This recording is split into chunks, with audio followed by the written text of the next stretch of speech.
Catherine Bernardo update. Last night, spotted si Catherine sa Filling Station Bar Cafe.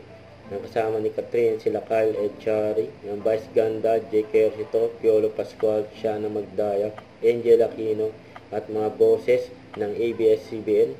Ano kaya ang meron? Pinagpagalawan si Catherine, no? Dahil gusto magpa-picture. No?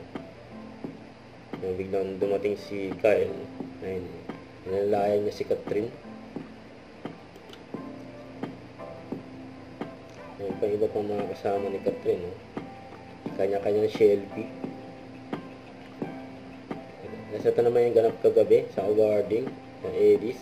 Kung saan wagi si Catherine, ayun yung award niya bilang box office hero. Congrats kay Catherine.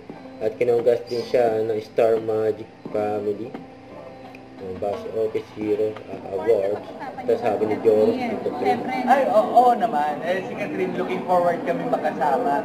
Medyo nagtatampo lang si Jen kasi hindi siya nakasama sa Canada. Pero, ayan, abangan ninyo ito dahil maganda yung story. Itong, part 2 namin. Hello, love again. And, ayun, syempre, malaking factor nila na sa mga OFW. Talagang story nila to eh. Nasa tayo behind the scene ni Catherine sa kanyang endorsement ng Langkang Idol sa Idol House. Ang mabango yan. There, okay yan. Mas maganda pa yung model, Catherine Bernardo.